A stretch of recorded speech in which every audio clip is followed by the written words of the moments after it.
Izin memulai.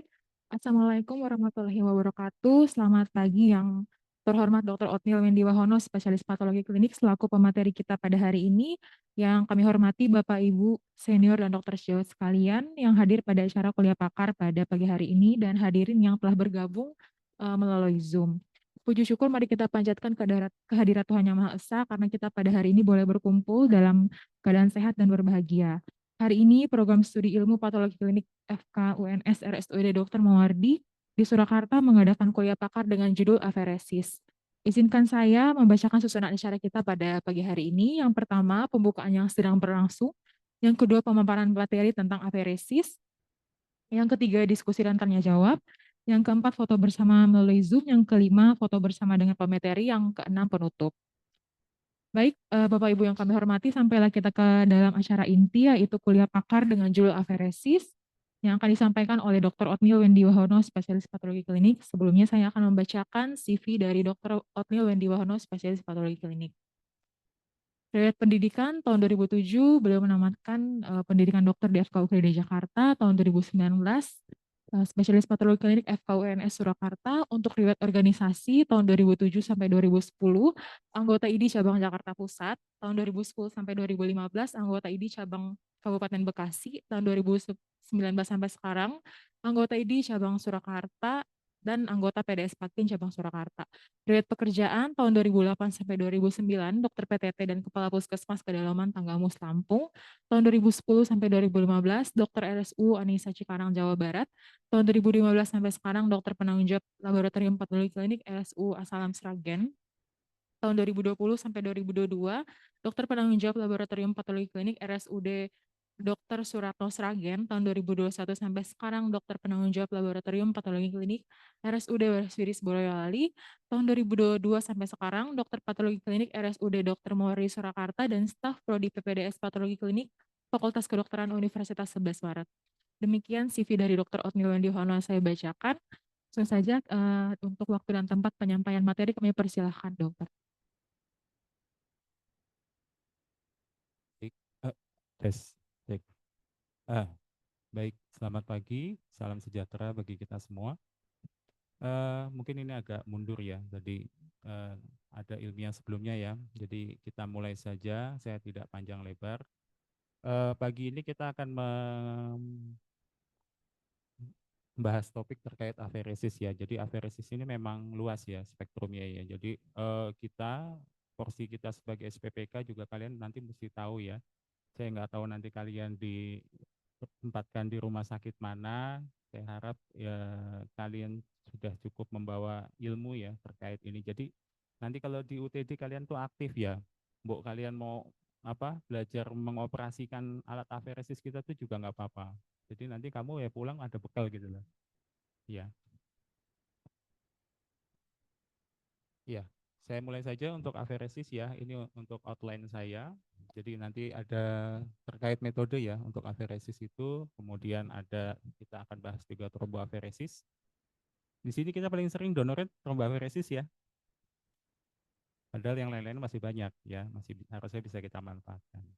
Kemudian ada therapeutic plasma exchange ya. Kalau ini tidak kita lakukan di sini ya, kita dilakukannya di ICU ya, bukan di UTD kita ya. Karena memang untuk TPI itu memerlukan ruangan lebih intensif dan peralatan yang lebih lengkap. Ada yang tahu kita punya alat aferesis tuh di sini ada berapa? Muardi. Tadi kan ada di UTD satu, ada dua di ICU. Cuman dua aja apa ada lagi?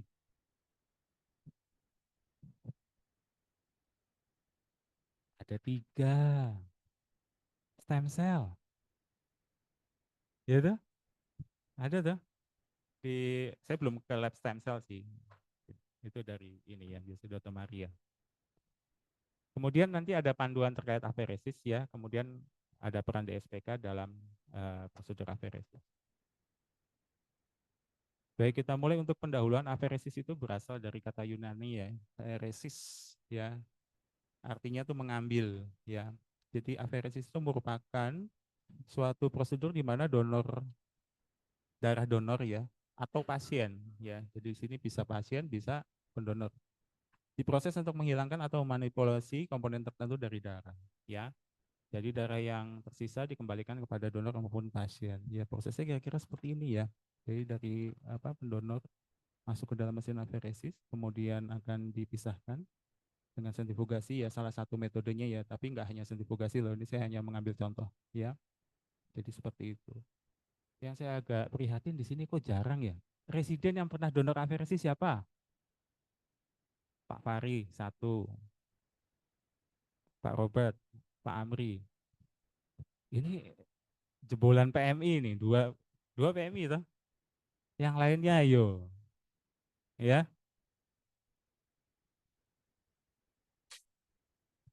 Tes, tes. Kenapa? Untuk aferesis, kenceng banget ini. Kenapa? Aku pada pada nggak mau menjadi donor tuh kenapa? Takut, sakit, kenapa? Kamu kenapa? Hah? 3 bulan sekali?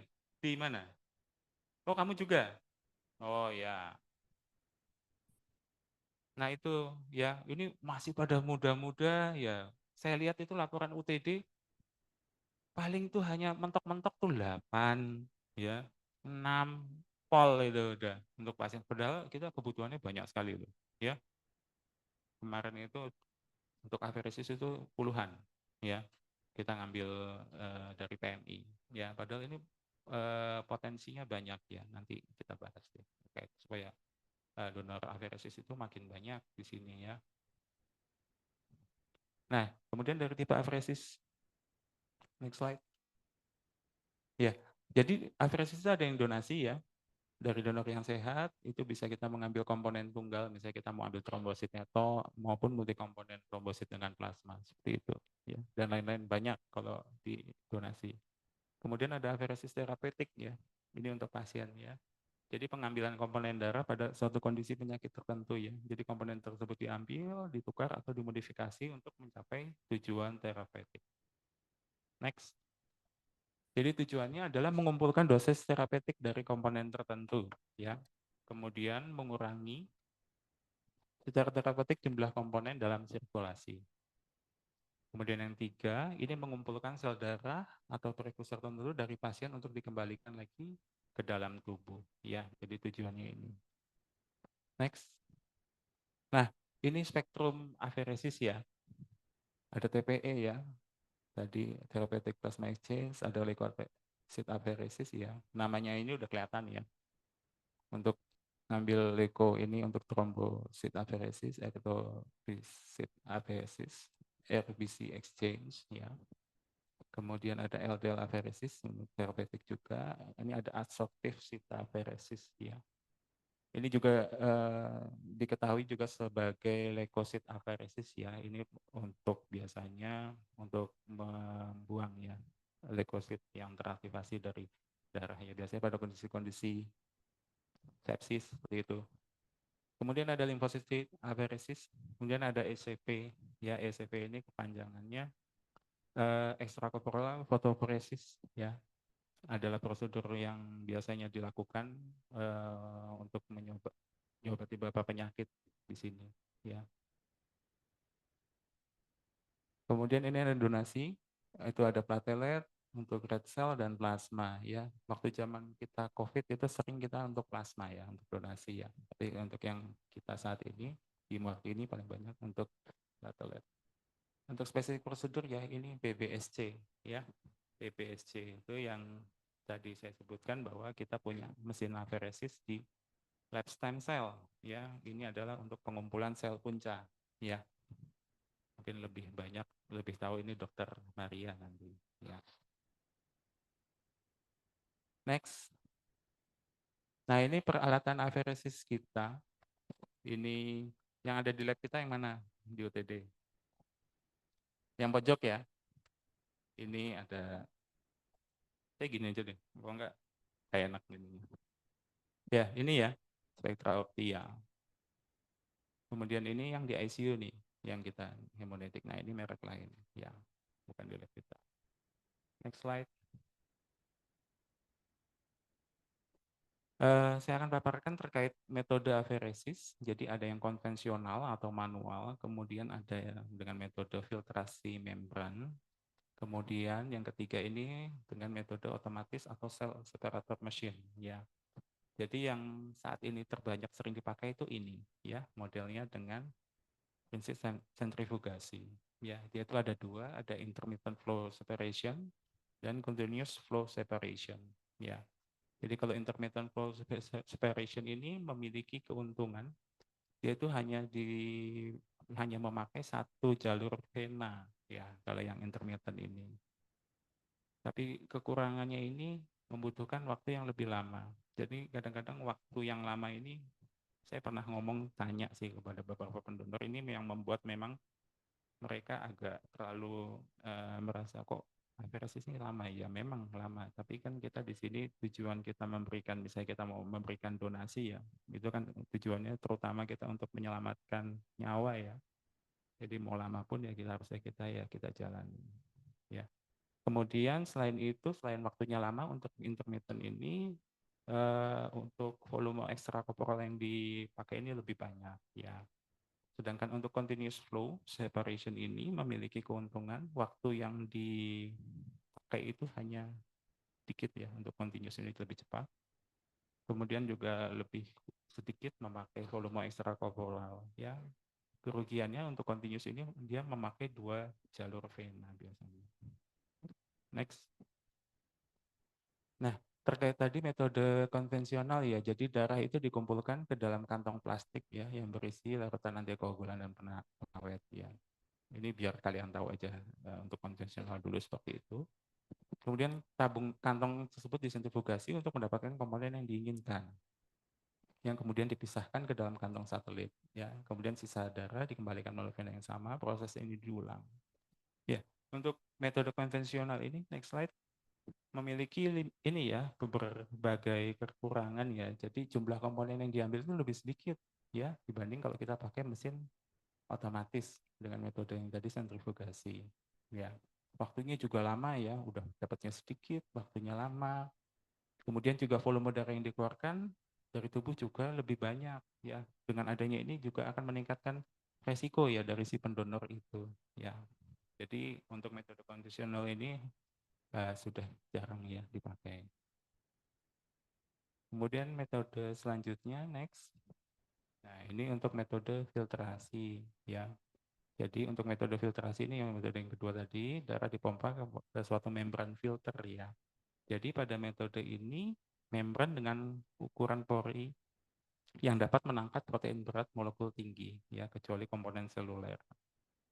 Komponen seluler ini akan dikombinasikan dengan cairan pengganti, kemudian akan dikembalikan lagi ke pasien ya. Nanti cairan penggantinya akan bisa kalian ketahui. Next.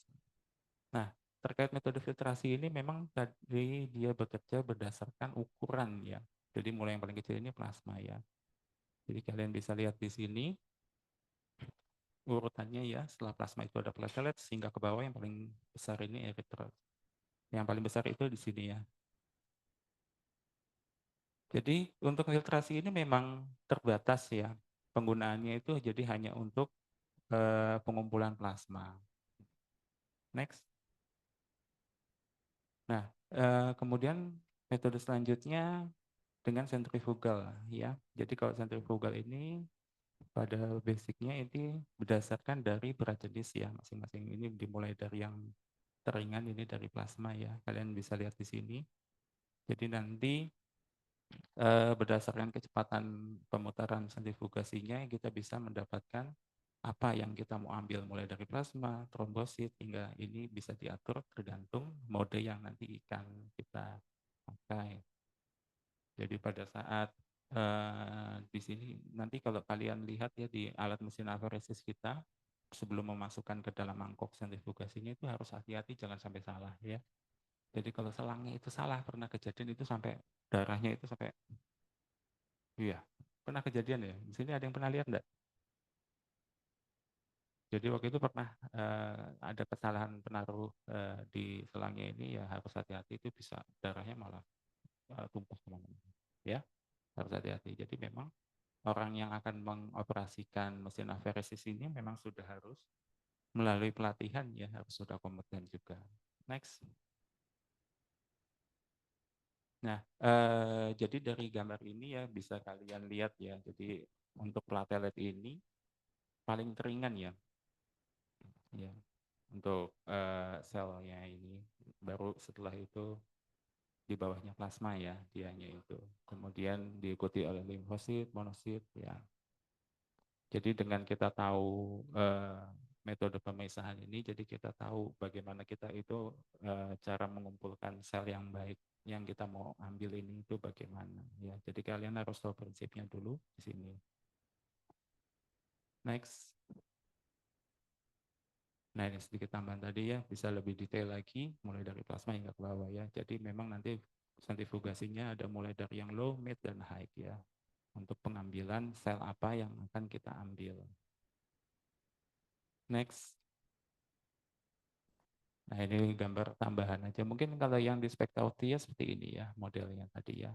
Jangan sampai salah. Ya jadi tadi darah yang masuk blood in di sini, kemudian jadi sentrifugasi, kemudian darah yang tidak pakai itu akan, yang tidak terpakai ini akan kembali ke dalam pasien, dan kemudian ini yang akan diambil tergantung apa plasma atau trombosit seperti itu. Ya kira prosesnya. Next. Baik, di sini memang spektrum aferesis itu banyak ya. Jadi saya hanya bahas itu hanya yang sering kita pakai. Kita kalau sehari-hari kalian tromboaferesis ya. Jadi kalau yang di ICU nanti ada TPE. Terkait tromboaferesis ini merupakan prosedur pengambilan trombosit dari donor ya yang akan dikembalikan, dan pengembalian RBC, WBC, dan plasma. Jadi hanya diambil trombositnya. Jadi durasinya memang agak lama. Kalau pengalaman saya itu hampir 1 jam ya, tergantung yang mau diambil itu berapa kantong ya. Jadi untuk trombosit ini dia stabil itu hanya 5 hari ya, harus menggunakan platelet agitator ya pada suhu 20 derajat hingga 24 derajat Celcius ya. Ini sedikit indikasinya untuk tromboferesis pada kondisi pasien trombositopeni, anemia plastik, dan untuk kemudian transportasi sumsum tulang. Next. Jadi ini beberapa keuntungan ya untuk suatu tromboaferesis. Jadi satu kantong trombosit untuk aferesis ini setara dengan 6-10 kantong trombosit biasa ya. Jadi begitu banyak benefit ya. Jadi hanya dari satu pendonor tunggal kalau kita pakai tromboaferesis ya, untuk mengurangi terjadinya reaksi sistem imun pada proses transfusi, mengurangi reaksi transfusi, kemudian kalau telur-telur aku nek ora krungu harap maklum. Sedang penurunan pendengaran.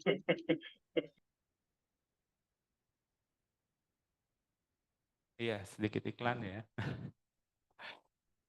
Kemudian juga ini mengurangi resiko terkena infeksi ya. Jadi karena hanya dari donor tunggal, sedangkan cara konvensional berasal dari banyak donor ya. Jadi memang sangat baik. Saya sih berencana ingin membuat satu komunitas ya. Jadi untuk pendonor aferesis itu kita catat HP-nya. HP-nya kita catat. Jadi kalau kita, kemarin saya sempat ngobrol sama Pak Fari ya. Jadi walaupun kita belum ada untuk grup donor aferesis ini, memang kita sudah beberapa langkah kita lakukan kerjasama dengan yayasan YLAB ya. YLAB itu cukup juga membantu kita begitu kita butuh donor, mereka melakukan sedikit story di Instagram mereka, tapi akan lebih efektif kalau kita membuat sendiri nanti. Jadi kalau kita pasien butuh donor untuk aferesis, kebanyakan tromboaferesis ya, kita bisa hubungi, kita butuh tromboaferesis untuk golongan ini, seperti itu. Saya rasa itu akan lebih meningkatkan ya untuk, jadi nggak hanya dari keluarga pasien tok gitu lah. Jadi kita khususnya untuk Civitas Hospitalia ini kita juga sebagai pendonor yang aktif. Next slide. Nah, ini untuk syarat donor tromboaferesis ya, saya rasa kalian juga nggak boleh lupa ya, mulai usianya itu batasnya 17 hingga 60 tahun, maksimal 60 tahun, 50 yang belum pernah donor ya. Diutamakan yang sudah pernah donor biasa itu 3 kali donor whole blood ya. Berat badan minimal 50, ada yang 55 juga. Tidak mengonsumsi obat buatan dalam 3 hari terakhir, untuk kemudian kadar HB, kadar trombosit ya di atas 200. Kemarin yang konsul sama saya siapa ya, Bu? Terkait kamu ya, Bu Pritami bukan sih yang konsul saya? Oh iya, gimana Bu, itu berhasil nggak kemarin? Jindo kemarin gagal Mm-mm. karena bengkak dokter. Oh bengkak Iya. di ini jalurnya. Oh iya, baik. Kemudian tekanan darah ya harus, ini kalian sudah sering ini ya, screening di mobile unit maupun di UTD ya, harus sistolnya dalam batas normal 110 hingga 160. Kemudian diastolnya juga yang normal 70 hingga 90. Jarak donor sebelum, nah inilah kalau kita tromboaferesis itu bisa cepat ya. Per 2 minggu itu udah bisa donor lagi. Kalau kita WB kan, kalau donor itu kan per 2 bulan. Ya, jadi ini bisa sering. Durasi pengambilannya memang yang masih memerlukan waktu yang lebih lama dibandingkan donor WB. Next slide. Ya, jadi kalau kita donor trombosit itu pasti kan akan mengurangi trombosit ya di dalam tubuh si pendonor. Ya, apakah ini akan mengganggu hemostasis? Pertanyaannya. Ya. Next slide. Ya, jadi berapa banyak sih trombosit yang dibutuhkan ya? Jadi jumlah trombosit yang cukup dibutuhkan dalam satu unit itu sekitar 250 ya. Jadi peningkatan dan penurunannya setelah diambil itu sekitar 20 hingga 50 ya. Kemudian yang menjadi pertanyaan selanjutnya, apakah yang akan terjadi ketika mengambil trombosit dengan aferesis? Nah, ini akan berbahaya bagi si pendonor. Ya, ini mungkin salah satu alasan ya. Jadi ada beberapa yang masih takut ya untuk donor tromboaferesis ini. Memang ada sedikit efek samping yang waktu donor berlangsung ya. Itu kan kita cegah ya dengan pemberian kalsium ya di awal itu untuk mengurangi efek samping dari antikoagulan ya. Jadi pertanyaan apa ini berbahaya gitu. Next slide. Ya, tentu saja tidak ya untuk donor tromboaferesis ini, asal ini memenuhi kriteria ini ya. Jadi kita harus tahu ya, plateletnya itu nggak boleh pada orang yang kurang dari 150 ya, maupun pada orang yang lebih dari 450 itu juga nggak boleh ya. Next slide. Ya, ini perbandingan ya antara donasi aferesis dengan donasi whole blood ya. Kalau aferesis memang memerlukan alat yang khusus ya. Kalau whole blood itu nggak perlu ya. Rata-rata memang memerlukan waktu yang panjang. Kalau whole blood itu paling hanya 10 menit selesai. Ya, kadang-kadang donor aferesis ini kita sudah nanya, sudah mau donor, akhirnya pada saat itu malah nggak datang. Kadang-kadang juga pada saat kita screening juga ada penolakan terkait hasil parameter lab yang harus dipenuhi ya. Kalau ini lebih gampang ya. Kemudian aferesis itu biasanya dilaksanakan di rumah sakit maupun di unit pelayanan darah ya. Terkait UTD ini kita berubah ya namanya. Jadi belum lama itu saya mendapat edaran dari Kemenkes. Jadi UTD dari unit transfusi darah itu nanti akan beralih menjadi unit pengelolaan darah. Ya, nanti ada surat ininya saya tunjukkan ya. Di Afrika ya ada. Kemarin waktu saya ikut konferensi aferesis di Jogja itu ada mobile aferesis. Ya, saya rasa kalau memang mau mobile aferesis membutuhkan juga peralatan yang mumpuni ya. Kita mau mobile ya memang harus disiapkan. Jangan sampai itu malah membahayakan dari si pendonor. Ya, itu sudah ada di Afrika. Kalau di donasi ini bisa ini ya. Kalau kita sering ya kita mobile unit ya untuk blood ya. Kalau untuk donasi aferesis ini perlu dengan perjanjian ya. Kemudian kita screening kalau ini bisa langsung, kalau ini membutuhkan akses lab ya dan medis ya untuk screening dan juga selama proses berlangsung. Nah ini kalian juga harus, saya PJ aferesis hari ini gitu. Ini ada donasi aferesis ditungguin loh. Ya. Jadi ini ada apa-apa gitu, ada cepat gitu respon. Harus ada memang ada dokter. Jadi bukan saya PJ lab PJ aferesis gitu. Jadi kalau ada donasi aferesis itu ya harus kamu yang bertanggung jawab ya. Jaga-jaga nih ada efek apa. Gitu. Sejauh ini masih aman-aman aja ya. Gitu. Kalau yang whole blood ini bisa mandiri ya. Oke. Next slide. Nah ini saya ambil dari YLAB ya. Jadi ternyata untuk donasi tromboaferesis ini paling banyak untuk pasien-pasien kanker ya, apapun itu ya. Kemudian disusul 17% digunakan untuk yang pasien mau operasi, kemudian 8% itu digunakan untuk pasien dengan kelainan darah dan kondisi medis lainnya, 5% untuk pasien-pasien yang di ICU, dan 1% kantong trombosit ini membentuk pasien anak dengan pengobatan intensif ya. Jadi dominasi memang untuk pasien-pasien kanker yang masih banyak membutuhkan tromboaferesis. Di sini kita sudah ada unit onkologi ya sendiri ya di belakang itu. Jadi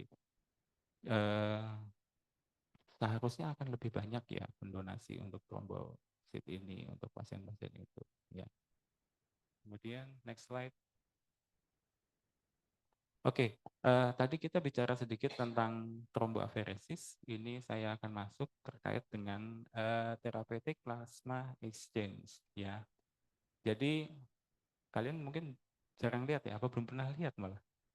Belum pernah lihat ya, karena ini di ICU ya. Jadi nanti sempat waktu itu di ICU itu terjadi kekosongan kit ya.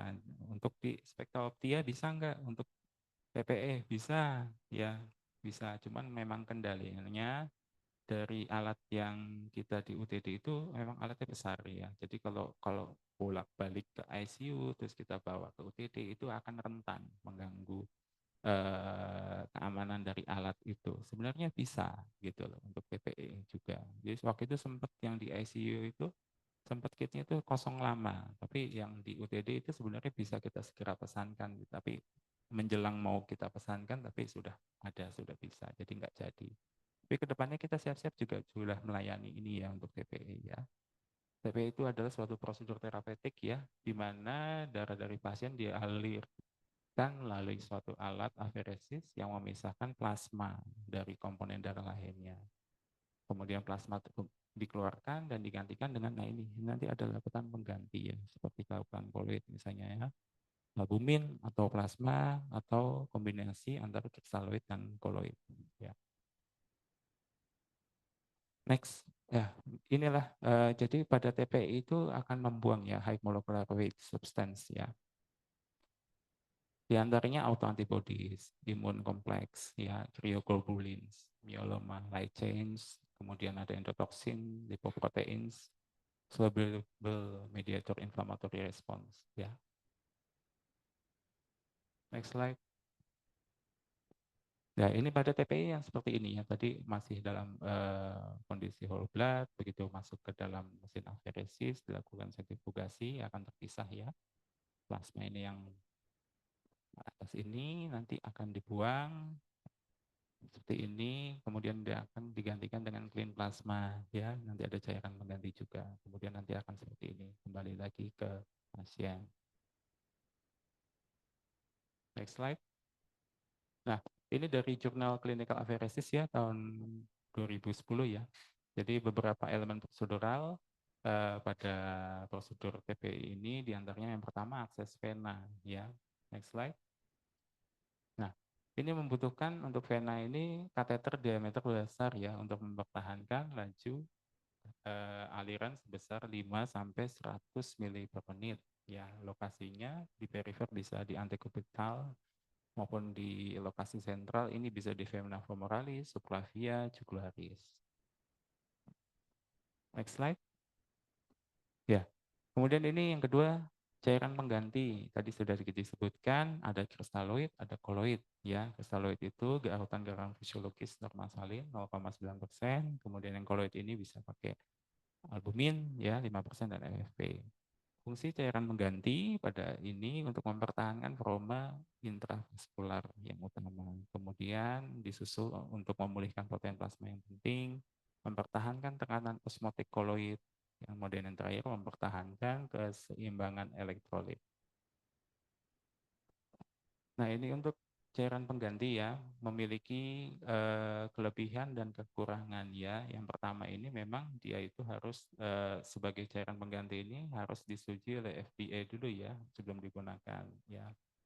Jadi dia sebelum dipakai itu nanti cairan pengganti ini akan bercampur dengan sel darah merah sebelum masuk ke dalam fase pengembalian ya. Di sini bisa kalian lihat ya beberapa memiliki keuntungan ya dan kerugian. Bisa dilihat di sini mulai kristaloid, albumin, dan plasma ya. Next slide. Nah, jadi poin ketiga ini pada prosedur tadi TPI itu kita akan berisiko kehilangan beberapa komponen yang normal. Contohnya komponen untuk faktor koagulasi biasanya dalam 2-3 hari setelah TPI itu akan kembali normal setelah pertukaran. Kemudian juga biasanya kalau kita ingin memantau itu kita akan ukur PTA PTT ya setiap 2-3 hari. Jadi nggak perlu tiap hari. Kemudian trombosit dia akan kehilangan 25-30% per prosedur tadi ya. Kemudian untuk yang ketiga itu sintesis endogen itu biasanya akan digantikan dalam 2-4 hari. Next slide. Nah, kemudian antikoagulan ya. Jadi untuk terkait antikoagulan ini ada yang berbasis sitrat ya, asid sitrat dextrose adenin, ACDA. Yang kedua ada trisodium sitrat. Untuk antikoagulan lainnya ini ada heparin dan ada kombinasi juga ACDA dengan heparin. Next slide. Ya. Jadi untuk ACDA ini akan berikatan dengan ion Ca ya dan akan menghambat reaksi pembekuan ya yang akan bergabung dengan Ca.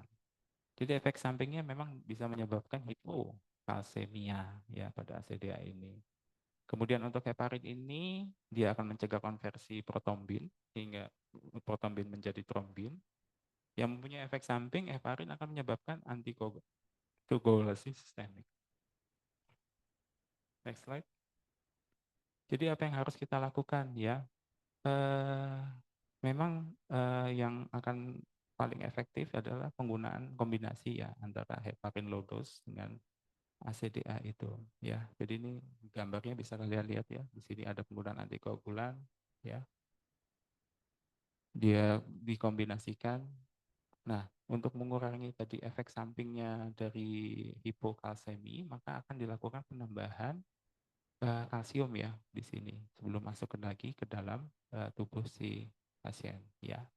Kemudian yang kedua itu bisa kita untuk mengurangi dampak itu, kita bisa mengoptimalkan kecepatan waktu mesin berdasarkan jenis kelamin, berat badan, jadi untuk memastikan kecepatan pengumpulan dan pengembaliannya itu kita nanti tergantung mesinnya apa ya. Next slide. Kemudian yang kelima ini riwayat pasien dan pengobatan ya. Jadi obat-obatan tertentu seperti antibiotik, antikoagulan itu akan dihilangkan selama proses aferesis. Sehingga kalau memang ini pasiennya butuh untuk pemberian sedang dalam pengobatan antibiotik, antikoagulan itu harus segera diberikan ya. Disarankan untuk menghindari penggunaan obat-obat S inhibitor ya hingga 48 jam setelah aferesis ya, karena S inhibitor itu bisa menyebabkan apa? Vasodilatasi ya. Jadi aferesis itu akan memicu brakidin dalam sirkuit ekstrakorporal yang merupakan vasodilator yang kuat ya. Sehingga kalau kamu berikan S inhibitor itu akan memperberat hipotensi. Jadi harus hati-hati ya dalam penggunaan S inhibitor ini pada prosedur yang kita lakukan di sini. Next slide. Nah, ini yang poin 6 terkait frekuensi dan jumlah prosedur ya. Jadi ini tergantung dari penyakit yang diobati, tanda dan gejala dan nilai dari laboratoriumnya ya, substansi yang akan ini tadi autoantibody, imun kompleks, paraprotein, protein toksit ya, PTP. Ya, jadi ini tergantung dari substansi apa yang kamu ingin terapi di PPI ini ya. Next slide. Nah, ini terkait hipotensi ya, terkait komplikasi ya. Yang pertama bisa hipotensi ya, harus hati-hati, sinkop vasovagal, imbalance elektrolit, hipokalsemia ya, reaksi alergi, imunosupresi ya. Jadi biasanya kalau yang TPI ini kalau ini membutuhkan suatu ruangan khusus ya. Jadi jangan sampai pasiennya pada saat kondisi imunosupresi ini mudah tertular penyakit lainnya malah.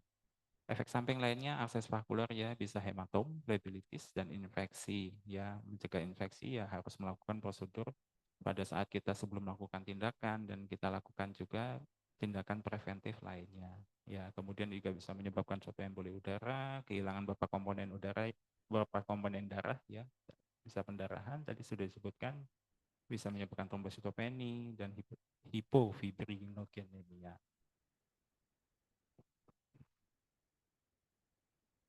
Ya, kemudian ini panduan aferesis ya, dari yang terbaru ini 2023 ya. Kemarin waktu saya di Jogja ini disampaikan beberapa terkait pemakaian terapeutik aferesis. Jadi next slide. Jadi ada definisi ya untuk kategori untuk aferesis ya, ada kategori 1 ya. Di sini kalau kategori 1 ini aferesis diterima sebagai first line terapi ya.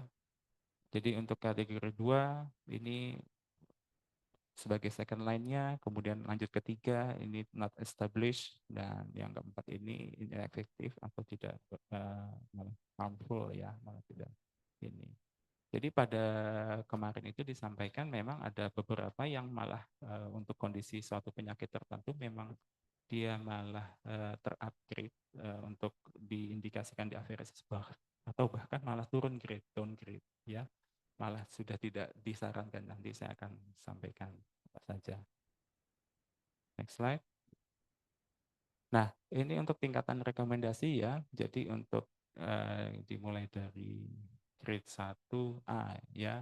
Jadi ini direkomendasikan, sangat direkomendasikan. 1B ya, menginjak ke bawah ini sampai 2C itu yang weak recommendation ya. Di sini bisa kalian lihat. Kalau kalian mau buka detailnya itu tadi yang di jurnalnya itu bisa kalian download ya, itu gampang. Next slide. Nah, ini terkait beberapa kondisi penyakit ya yang mengalami upgrade ya. Berdasarkan AFSA kategori indication ini mengalami upgrade yang tadinya pada kondisi penyakit erythropoietic protoporphyria liver disease ya. Porphyria itu apa? Ada yang tahu?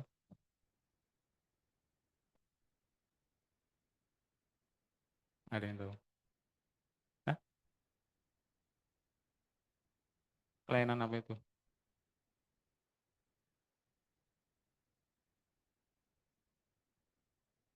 Kelainan metabolik ya, yang disebabkan oleh ada gangguan di enzimatik pada jalur biosintesis HEM ya.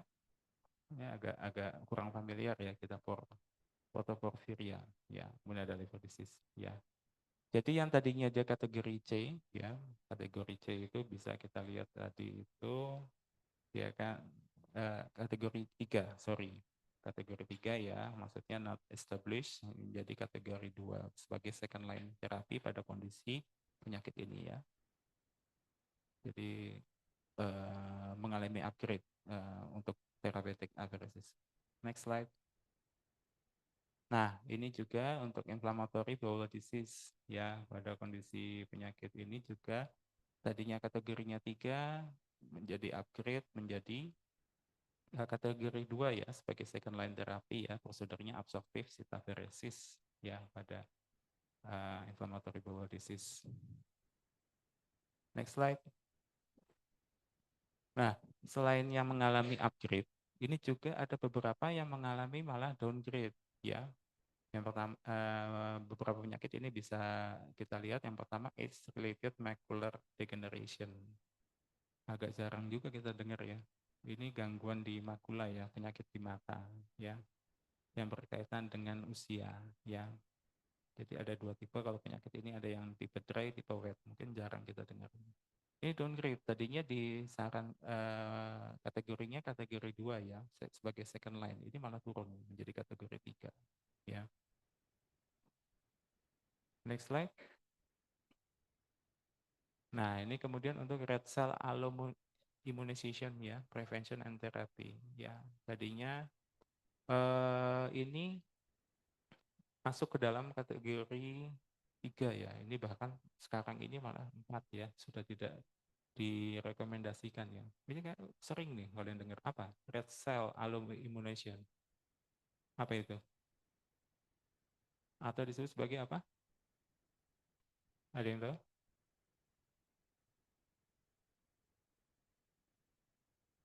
Rhesus incompatibility. Ya toh? Contohnya pada apa? Pada seorang ibu yang hamil memproduksi antibody. Sering kalian dengar ya kalau ini ya, bahkan kalau ujian itu sering. Ya toh? Incompatibility rhesus ya pada bayi ya. Jadi ini bisa terjadi pada saat bayi itu memiliki tipe golongan darah yang berbeda dari ibunya ya, atau dari rhesus ibunya menjadi negatif contohnya, tapi bayinya rhesusnya yang positif kan seperti itu ya. Sudah tidak direkomendasikan dari kategori 3 menjadi 4. Next slide. Kemudian ini untuk vasculitis ANCA associated ya, AAV ya. Apa ini? Ada yang tahu? Udah pernah dibawakan jurnalnya nggak terkait penyakit ini? Suatu penyakit apa tuh ini? Autoimun ya. Jadi ini juga mengalami downgrade ya. Tadinya di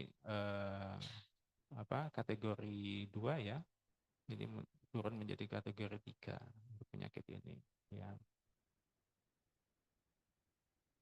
Kemudian yang selanjutnya ini pada fase next slide. Nah, ini babesionosis ya. Ini suatu penyakit ini ya, infeksi parasit ya, babesionosis ini. Yang tadinya di kategori 2 ya, ini turun menjadi kategori 3 ya. Kemarin sempat waktu di Jogja itu ada yang mempresentasikan terkait malaria ya, dengan pemberian aferesis terapeutik itu signifikan atau tidak pada kondisi orang malaria yang berat gitu. Ternyata pada simpulannya pada kasus ini di Afrika ya, mereka sudah ada penelitiannya, jadi memang tidak signifikan ya. Jadi antara yang dilakukan prosedur aferesis terapeutik pada kondisi pasien malaria berat itu apakah bisa bermanfaat atau tidak, ternyata tidak signifikan ya. Next slide. Ya, ini pada kondisi hiperleukositosis ya. Nah, ini anak-anak HEMA nih, ya, pada AML, WBC, ya, pada ALL, ya. Tadinya ini masuk ke kategori 2, ini downgrade, jadi sudah tidak direkomendasikan ya untuk leukosit aferesis, ya, untuk kondisi hiperleukositosis. Next. Nah, ini terkait surat instruksi ya, tanggal 26 November ya. Jadi memang aferesis ini makin ke depannya di Indonesia ini akan makin ibaratnya itu akan makin digalakan ya. Jadi terkait manfaatnya, jadi kalau kita punya mesin aferesis jangan hanya dipakai hanya untuk donor saja, tapi digunakan juga untuk tindakan terapi. Tapi memang tindakan terapeutik aferesis ini membutuhkan dana yang banyak ya. Saya nggak tahu kalau terkait detail misalnya klaim, kita kan dominasinya BPJS gitu ya. Untuk rumah sakit tipe tertentu apakah memang terklaim atau tidak ya. Ini terkait tadi dari surat instruksi ini selain yang perubahan nomenklatur ya untuk UTD itu kita berubah menjadi UPD ya. Jadi nah, kalau sudah punya mesin aferesis ini akan mengembangkan layanannya dari bank darah menjadi UPD. Nah, di Muardi ini kita sudah ya, dulu ini dipelopori oleh Dr. Maria ya. Jadi begitu waktu itu kita dimulai dari COVID ya, kita mendapatkan hibah alat aferesis, kemudian dikembangkan pelayanan kita dari bank darah hingga menjadi suatu unit pengelolaan darah ya. Nah, kalau untuk terkait kepemilikan ya nanti bisa kalian tanyakan ya apakah memang untuk alat ini bisa KSO ya tergantung juga kalian itu makainya dalam hitung-hitungannya bagaimana. Ya, maksudnya kalau beli alat juga kan harganya juga lumayan ya untuk alat AVResis ini. Nanti bisa kalian tanya gitu. Jadi nanti kalian di tempat kalian juga bisa melaksanakan prosedur untuk AVResis ini ya. Next slide. Nah, jadi ada tipe dari pasien yang bisa diterapi oleh AVResis ya. Ini memiliki banyak ya pada kondisi hematologi, gangguan hematologi dan koagulasi ya. Penyakit neurologi ya, ada kemudian pada kondisi metabolic disorder ya, pada pasien-pasien dengan kolesterol yang tinggi, kemudian pada kondisi penyakit ginjal ya. Di sini kita sering untuk yang transplant ginjal ya, ini Dokter Arin biasanya. Ya, sebelum melakukan itu biasanya kita TPE dulu ya. Kemudian ada organ dysfunction ya, transplant rejection, onkologi ini ada yang OTP negatif ya. Next slide. Nah, jadi peran kita sebagai dokter spesialis dalam spesialis patologi klinik ya dalam AVResis itu bagaimana ya. Jadi dokter spesialis patologi klinik itu memiliki peran yang penting ya dalam AVResis terutama dalam konteks pemantauan hasil laboratorium dan evaluasi dari komponen darah yang terlibat di dalam prosedur tersebut ya. Jadi kalian itu juga terlibat di dalam prosedur tersebut. Next. Nah, yang pertama itu peran kita itu nanti kita akan mengevaluasi kebutuhan prosedur ya. Jadi apa saja itu kita menentukan juga ikut menentukan indikasi medis ya untuk AVResis berdasarkan dari kondisi pasien ya misalnya pada kondisi trombositopeni, hiperkoagulasi, gangguan imunologi atau penyakit lainnya. Kemudian yang kedua ini pemantauan parameter laboratorium ya. Di sini kita juga mengawasi parameter darah sebelum, selama, dan setelah prosedur ya, seperti hitung trombosit, sel darah merah, sel darah putih ya, nilai hematokrit dan hemoglobin, ya, kadar kalsium dan elektrolit, profil koagulasinya, dan protein plasma itu juga diukur. Ya. Kemudian yang ketiga ini pengelolaan resiko dan efek samping. Ya, jadi dalam menangani efek samping seperti hipokalsemia ya karena penggunaan antikoagulan sitrat ataupun resiko dari hipotensi selama prosedur. Ya, jadi jangan ditinggal ya. Nanti kalau ada pasien pendonor AVResis itu kalian harus tanggung jawab selama prosedur berlangsung. Ya. Kemudian terkait kualitas dan keamanan prosedur, ya, jadi kalian memastikan prosedur AVResis dijalankan dengan sudah sesuai standar ya, termasuk manajemen infeksi, sterilisasi, dan pemilihan metode AVResis yang sesuai ya. Kemudian yang kelima ini kolaborasi antar disiplin ya. Di sini kita akan berkolaborasi dengan dokter spesialis lain ya, contoh misalnya dari penyakit dalam hemato-onko ya dengan nefrologis juga kita akan berkolaborasi dalam merencanakan dan mengevaluasi keberhasilan dari terapi AVResis. Next slide. Ya. Jadi simpulannya AVResis adalah prosedur yang digunakan untuk pengobatan ya berbagai penyakit maupun untuk mendukung dalam donasi komponen darah ya untuk pasien-pasien yang membutuhkan. Jadi dengan teknologi yang tepat dan pemantauan ketat oleh tenaga medis terlatih dan komponen AVResis bisa memberikan manfaat besar dalam suatu dunia kedokteran yang modern. Baik, next slide.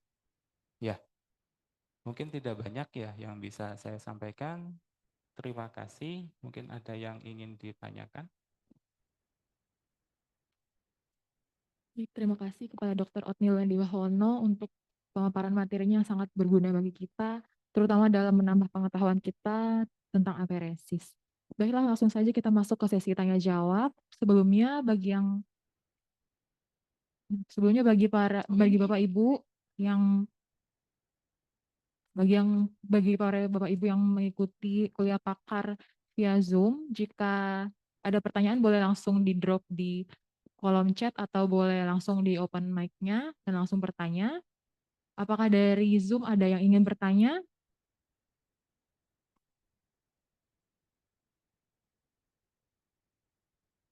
Dokter Ardi Putranto, spesialis patologi klinik. Apakah ada pertanyaan, dokter? Ya, selamat pagi, sahabat sejahtera kita semua ya. Terima kasih, Dr. Otnil atas paparannya tadi.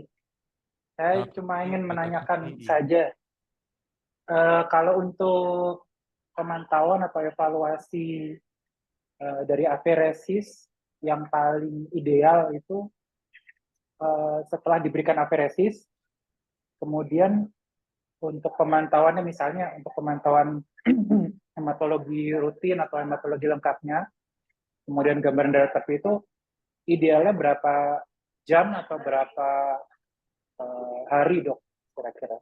Sama kalian itu dok mungkin agak lebar sedikit kalau untuk donor darah dok, misalnya pasien habis di melakukan donor darah terus sebenarnya tuh yang paling ideal atau yang paling pas untuk pemantauan komponen darahnya dari hematologi itu kira-kira boleh dalam hitungan berapa jam atau dalam hitungan berapa hari gitu dok yang paling ideal? Karena kan kadang klinisi kan mintanya hasil buru-buru ya dok ya, kalau misalnya habis ditransfusi darah gitu suka mereka suka tiba-tiba ngirim sampel darah gitu. Nah itu kira-kira yang paling ideal itu berapa lama dok dari setelah pemberian aferesis atau setelah pemberian komponen darah? Yang Terima dipantau kasih dok. setelah transfusi ya.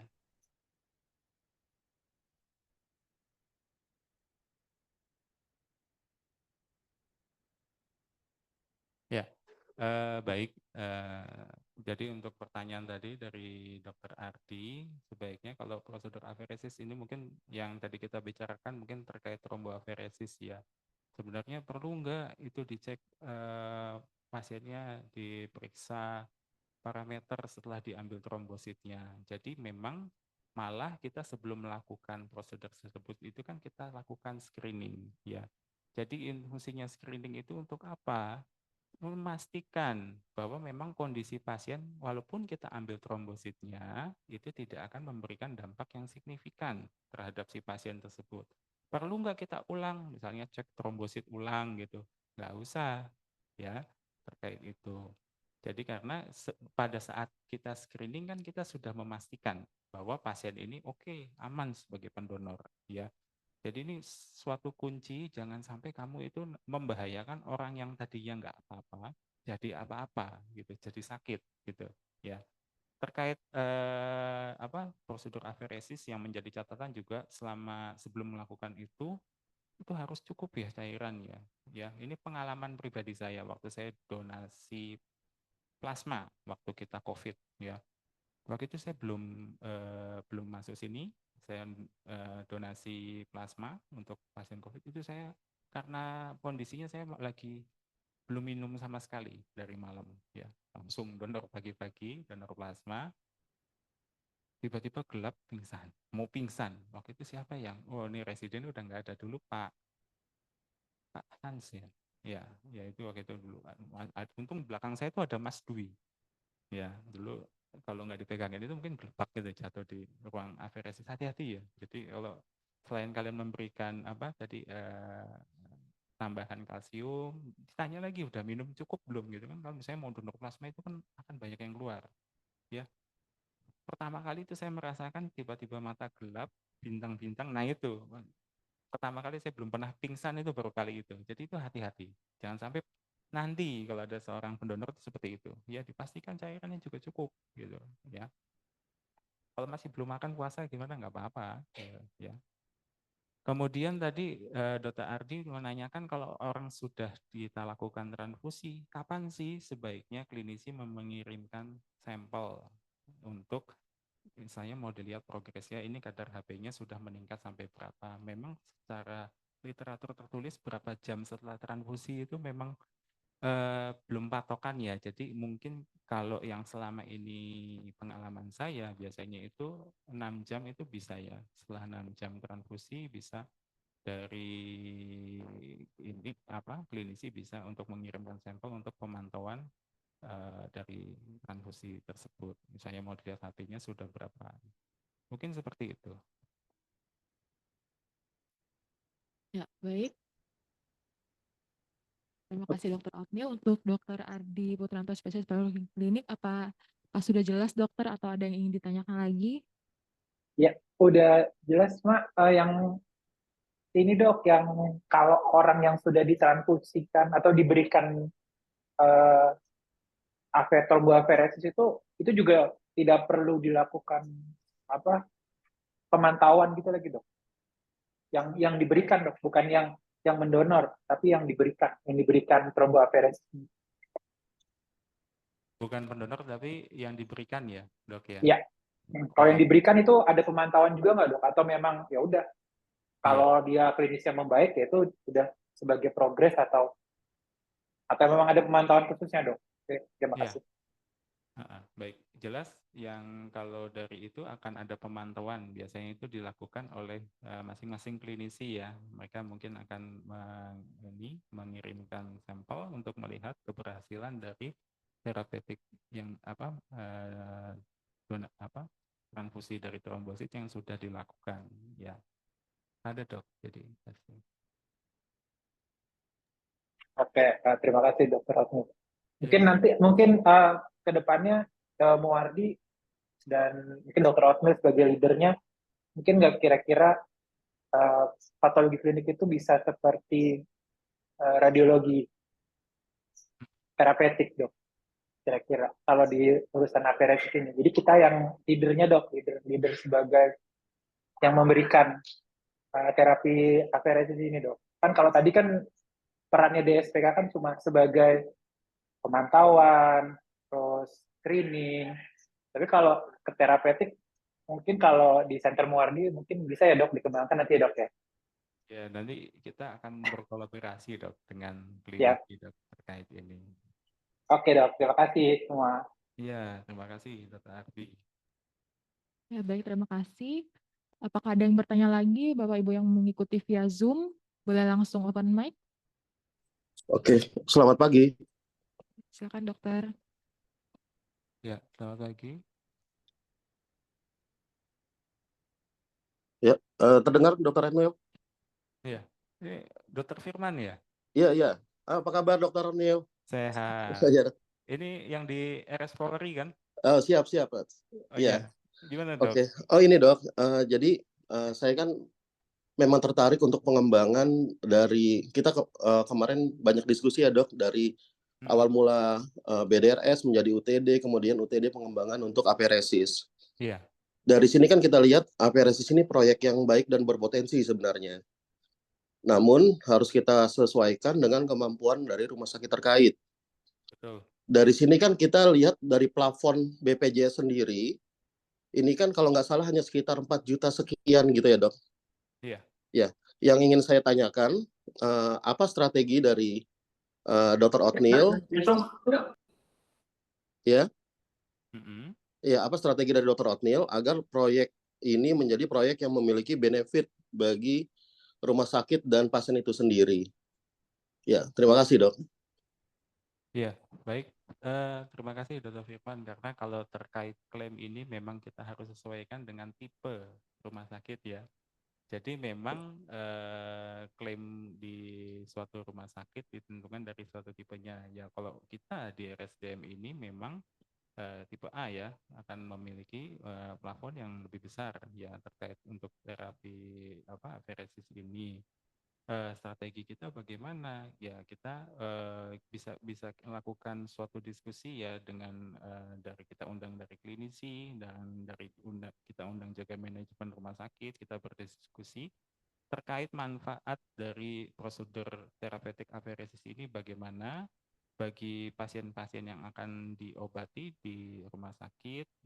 Jadi nanti dari klinisi juga bisa memaparkan kalau kita melakukan terapeutik ini kita akan sangat-sangat bermanfaat bagi berbagai kondisi pasien ya yang memerlukan terapi ini. Saya rasa kalau kita semua bertemu ya kita berdiskusi, dari pihak manajemen juga nanti akan mencarikan jalannya supaya bagaimana prosedur therapeutic apheresis ini bisa dilaksanakan di suatu rumah sakit tersebut. Mungkin seperti itu, Dr. Firman. Oke, terima kasih Dr. Neil. Iya. Ini Dr. Firman juga pelopor UTD ya di RS Polri ini. Jadi kemarin sempat diskusi banyak. Memang UTD itu kita berjuang ya, berjuang sama-sama supaya semakin banyak lah nanti kita punya UTD ya.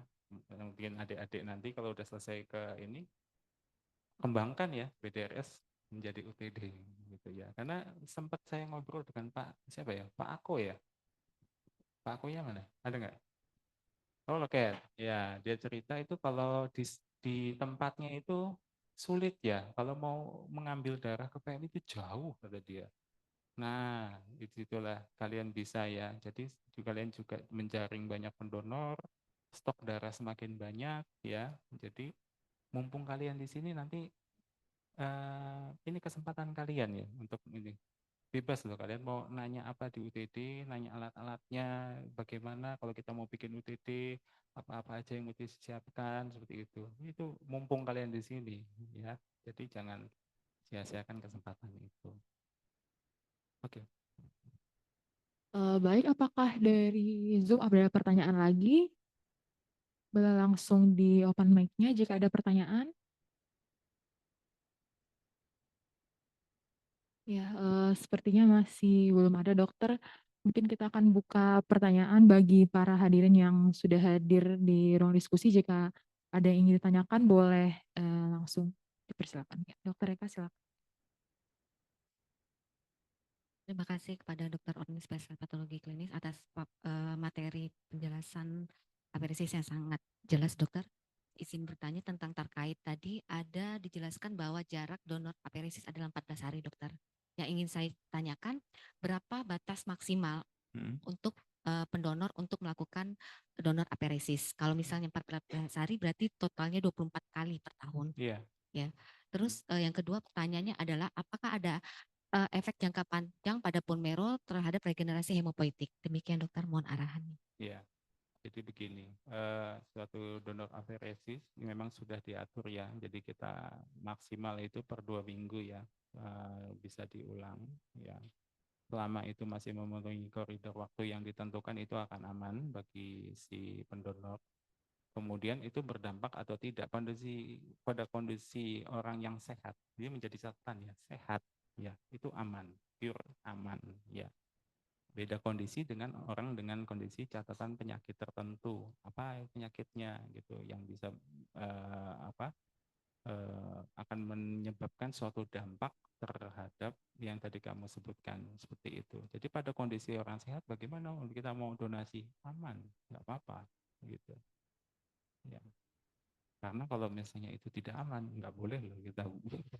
Berarti ini kan membahayakan bagi si pendonor ya.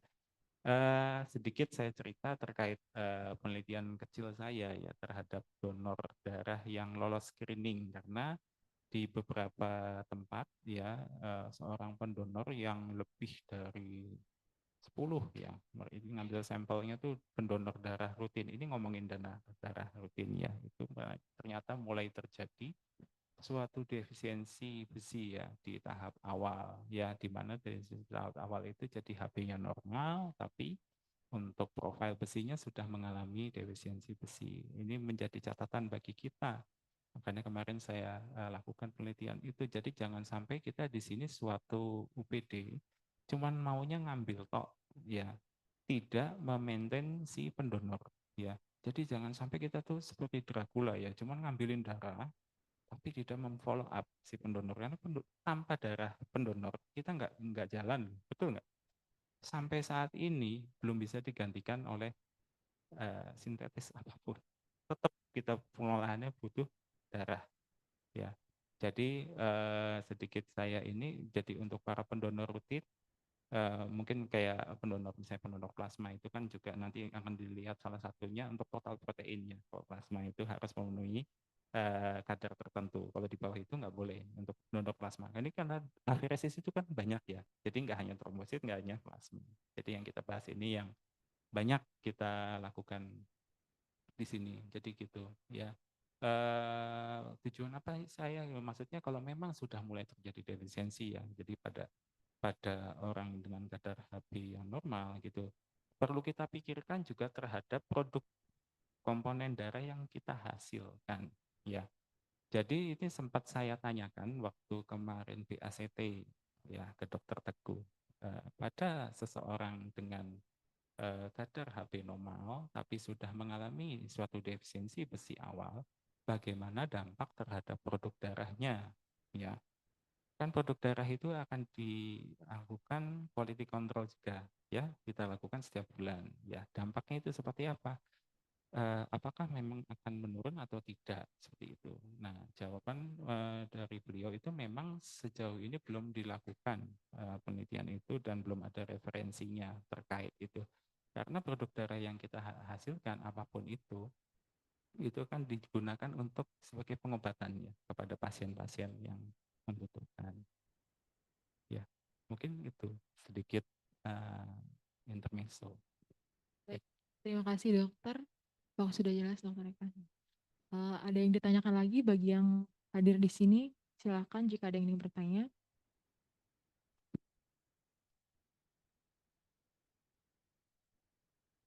Oh ya, izin dokter dari Zoom sepertinya ada pertanyaan.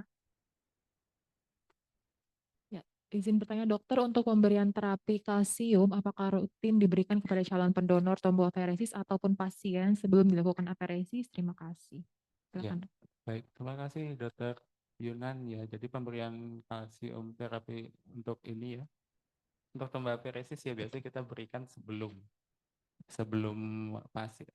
pendonor itu melakukan donasi tromboaferesis ya. Apakah itu dilakukan rutin? Ini tidak kita lakukan ya, seperti itu. Jadi pengalaman saya walaupun sudah minum kalsium sih masih ada sedikit efek dari sisi sitrat ya.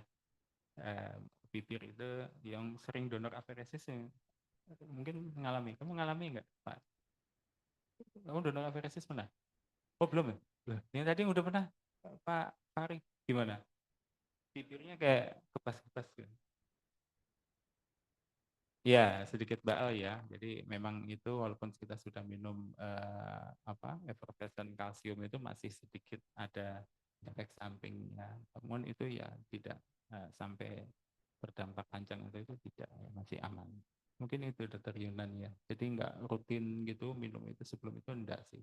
Ya kalau kita. Kalau bisa rutin ya lebih bagus lagi ya. Jadi nggak hanya pas mau donasi saja. Ya baik, terima kasih kepada Dokter Yunan, spesialis patologi klinik untuk pertanyaannya dokter. Mungkin dari Zoom ada yang ingin bertanya lagi, kami persilahkan dokter. Atau dari yang hadir di ruang diskusi, kami buka satu pertanyaan lagi, mengingat waktu kita. Ya, silakan Dokter Deyang. Izin terima kasih atas materinya Dr. Otnil, sangat jelas untuk kami, terutama R1 yang masih belum paham tentang aferesis. Tadi disampaikan aferesis itu hanya bisa satu komponen atau multi komponen dokter. Izin bertanya, apakah ada keadaan khusus di mana sangat disarankan untuk diberikan aferesis dibandingkan dengan transfusi yang lain? Mohon penjelasannya dokter. Terima kasih Dr. Otnil. Ya, baik. Mungkin nanti secara detail ya pada kondisi-kondisi tertentu yang dari beberapa penyakit memang memerlukan suatu prosedur yang kalau untuk transfusi trombosit sendiri itu tadi saya sampaikan bahwa kalau memang pasien itu memang daripada berkantong-kantong memakai TC ya, transfusi TC itu berkantong-kantong dari donor yang berbeda, yang kita ketahui itu akan meningkatkan resiko ya, resiko pada saat reaksi transfusi, resiko infeksi juga. Alangkah lebih baik berasal dari satu donor ya, lebih efektif juga ya. Satu kantong TA itu bisa sejajar dengan 6 sampai 10 kantong TC ya. Jadi tergantung kondisi penyakitnya itu apa gitu. Kalau memang tadi di panduan itu juga sudah dipaparkan ada beberapa kondisi memang yang nanti kalau kamu buka detailnya ya terkait panduan aferesis itu yang memang disarankan untuk melakukan terapeutik aferesis pada kondisi tertentu ya. Di sini kita bagian dari apa di ICU itu ada dari neurologi pun suka melakukan untuk terapeutik apa plasma exchange seperti itu ya pada kondisi MS dan lain-lain ya. Terima kasih Dr. Otnil. Ya, baik. Yang peserta di Zoom, apakah ada yang bertanya lagi? Ya, sepertinya sudah tidak ada pertanyaan. Dokter, mohon izin, apakah ada yang ditambahkan, dokter? Ya, mungkin enggak, ini di Zoom banyak alumni kita ya. Jadi untuk senior-senior saya ya saya ingin mengucapkan halo gitu. Udah lama nggak ketemu, saya lihat nih ada beberapa ya, Dr. Kunti, Dr. Ikhwan dan lain-lain. Terima kasih untuk support di kuliah pakar kita ya pagi ini ya. Mungkin kedepannya nanti untuk terkait aferesis kita masih perlu banyak ini ya, kita akan melakukan pengembangan ya terhadap pelayanan yang sudah jalan di sini selama ini maupun yang sudah berjalan kita maintain supaya jadi lebih baik ya, karena untuk aferesis ini sangat cukup menjanjikan ya untuk kita lanjutkan ke depannya. Mungkin itu saja dari saya ya. Ya, terima kasih dokter. Mohon izin untuk Dokter Kunti, spesialis patologi klinik, apakah ada yang ingin ditambahkan dokter mungkin? Ya, baik, sesi diskusi dan pemaparan materi kita hari ini telah selesai. Terima kasih banyak pada Dokter Otnil untuk kesediaannya. Selanjutnya kita akan masuk ke sesi foto, dimulai dari peserta yang mengikuti via Zoom. Mohon izin bagi Bapak Ibu yang mau mengikuti via Zoom, boleh izin untuk kameranya di on cam karena kita akan mengambil dokumentasi.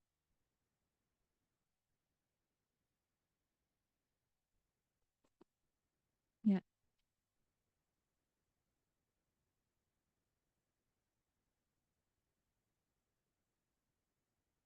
Yang dokter, yang saya ulangi lagi, bagi yang mengikuti kuliah pakar via Zoom, boleh on cam karena kita akan melakukan dokumentasi kuliah pakar via Zoom. Ya, langsung saja. Mohon izin saya ambil fotonya. 1, 2, 3. Ya. Ya. Sekali lagi. Ya, baik dokter, mungkin yang belum on cam, boleh mohon izin untuk di on kan kameranya dokter, karena kita akan melakukan dokumentasi. Ya, 1, 2, 3. Ya, baik. Ya, terima kasih pada dokter sekalian yang telah mengikuti kuliah pakar hari ini via Zoom. Semoga materi hari ini bermanfaat bagi kita semua. Baik, kita akan lanjut ke ke sesi foto dokumentasi dengan pemateri kita di ruang diskusi pada hari ini.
Mohon izin boleh mengambil posisi untuk kita akan lakukan dokumentasi.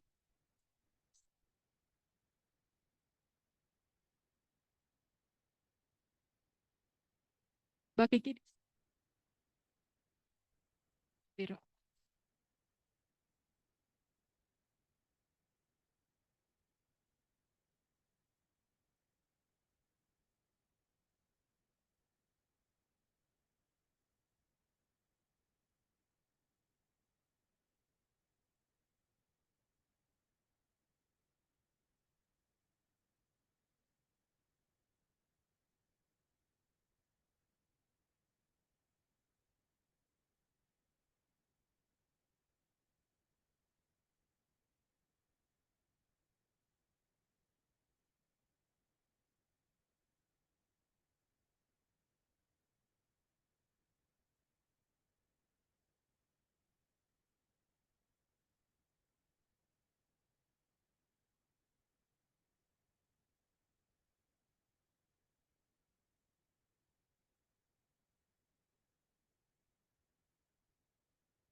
Ya, baik.